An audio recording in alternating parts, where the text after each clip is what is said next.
Hey Sarnia, I'm Katie Horvath. This is called Into the City. I'm here today with Steve Blair. Steve is looking for your votes. He's running in the upcoming Sarnia Municipal Election as a City Councillor. Steve, thank you very much for coming in today to chat with me. Thank you, Katie. Appreciate being offered. No problem. So first question I've got, just for people who have not yet had a chance to meet you, could you tell us a little bit about yourself and why you decided to run for council this year? Well, I'm born and raised in Sarnia. My family owned a family business in town for 30 odd years. I ran a retail business again for about another 10. I've got 3 children, married happily, 3 grandchildren, and the reason I finally did it, I'm very political, more so in the federal and provincial and whatnot, but I've just seen, I essentially told my wife, I better put up and shut up. So it was either make the decision to try to do something about how I felt or just be quiet altogether and quit bugging everybody. Well, that's fair enough. We can get into a little bit more details about that later on in the interview, but for now, I just want to ask you, what is it about yourself personally that you think would make you a good representative for the people in Sarnia? Well, I feel I spent a total of 40 odd years in retail, so I've met thousands of people over that time frame, and you know, in that kind of business, and that if you ask any retail person, if you can't engage customers, you're not going to survive all that long. So I feel I've acquired some pretty decent people skills, so someone from the public decided to approach me or whatever, I'd certainly be more than comfortable sitting down and discussing problems or ideas or that type of thing. Okay, great. So now I guess we can get into the more details about kind of how you felt and what you saw. So just in general, can you comment on the last council term, the 2014 to present council? Unfortunately, I think it was tumultuous. There's some things certainly that went on that I don't think anybody in the city was happy about.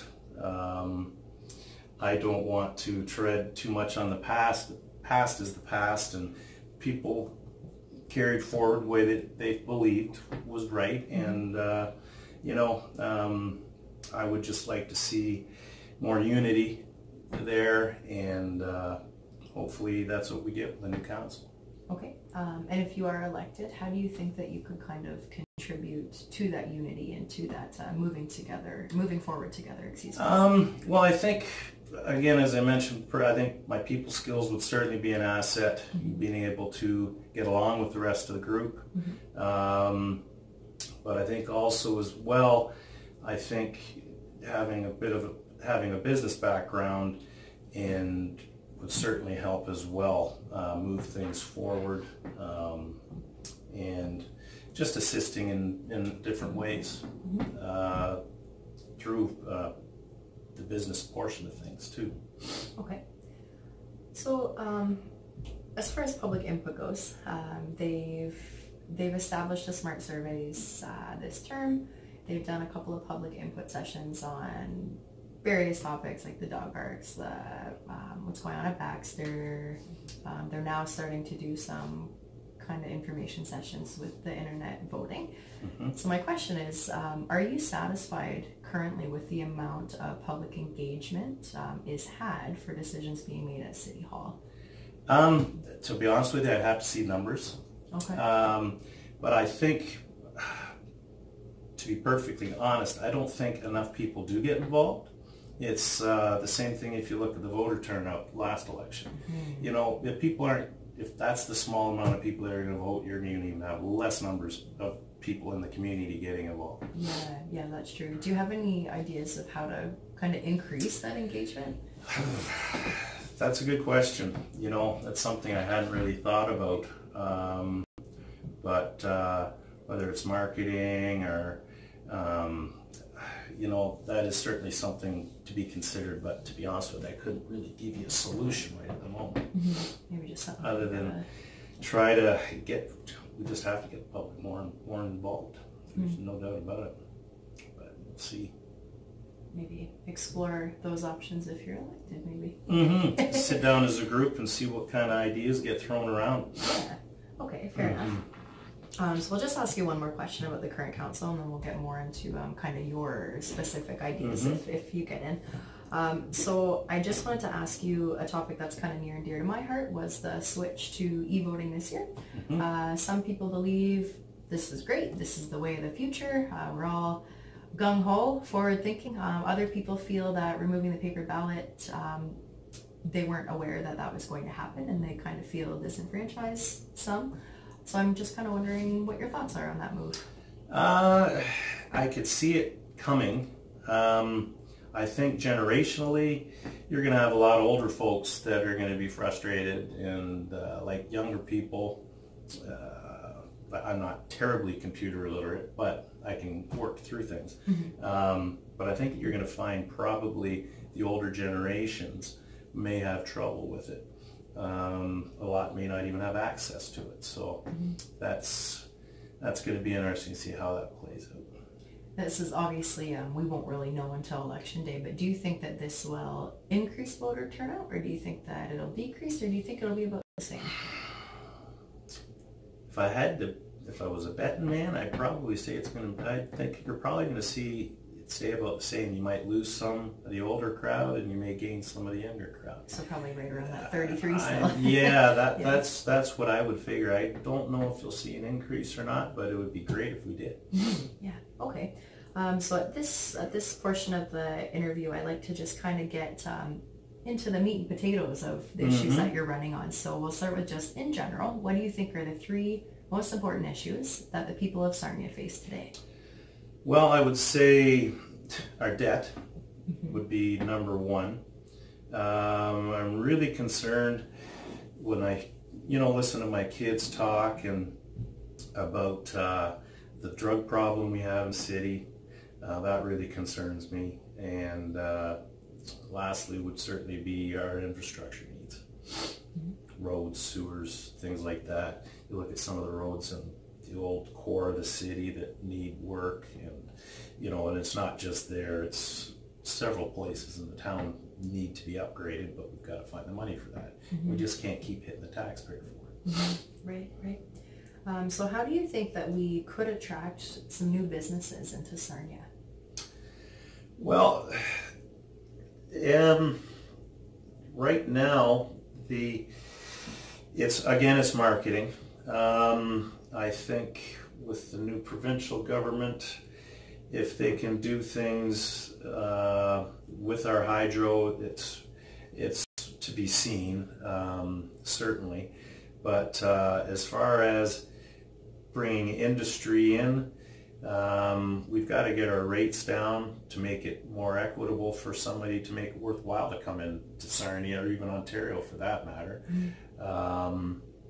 We see that the problems going on with that bio plant out there.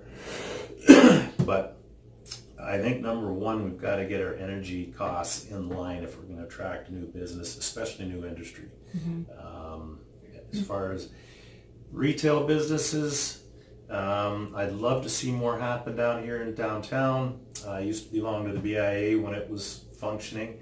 And they used to, even when I was a kid, they used to have stuff like downtown days where they close off the street and run carnivals, and you'd get tons of people down here all the time, and different ideas like that. Would they work in today's economic model? I don't know, but again, it's maybe sitting down with a new council with some fresh faces, some already there, just throwing around ideas that's really the best way to do it. Okay. So if you are elected, what could we expect from you in terms of your leadership style? I'm certainly open for engagement. Phone calls would be returned, emails would be returned. I'd be more than happy to meet with anybody that wanted to sit down and meet. And as far as with council, I very rarely have met anybody that I can't get along with.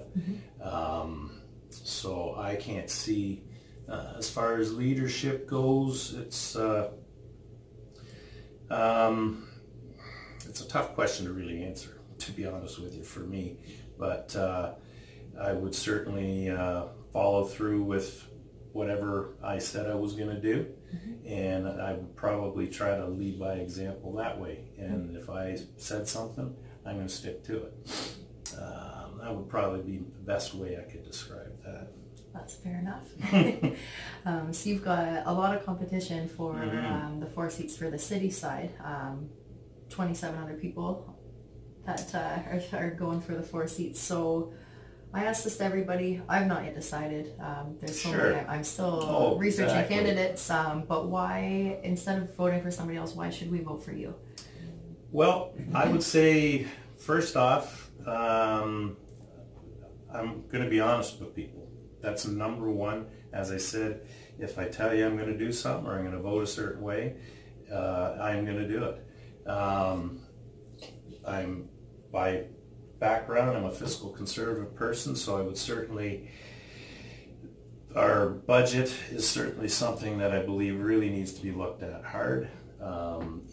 A lot of things, equipment usage. There's so many different ways that we could look at maybe paring down our debt or trying to. I know it's hard. With the number that I see, over $300 million in infrastructure repairs are needed. So, you know, you try to figure out how to balance that. And even servicing your debt costs you tons and tons of money. So that's my driving force. Would be to try to get us back on our feet fiscally and try to make headway in other directions. As I say, the drug problem, it's terrible. And then along with the drug problem, you've got the mental health issues. You hear about people taking their lives and things. So we've got to support that more as well. We truly do. So that would be the direction that I would probably tend to go in. Okay. So that's kind of it for the general questions that I have for you and your candidacy. But I do want to give you the opportunity if there's anything else that you'd like to add that we haven't touched on, and what's kind of your final message to the people. I'm kind of not going to say I'm humble. My friends wouldn't say that. But, all I can really say is that if I was voted into council, I certainly wouldn't let people down. Like I said, if I told people there were certain things that I was going to do, I would do it. And I guess I firmly believe, because you read about so much backpedaling and people flipping back on their word, and I think people are truly getting tired of politicians because they just don't believe in them anymore. So that would, in a nutshell, probably describe how I feel about that. All right. Okay. Well, I want to thank you again. I really appreciate you coming out and getting in front of the camera and sharing who you are with the people that are watching. So thanks a lot for that. Thank you. Yeah, no problem.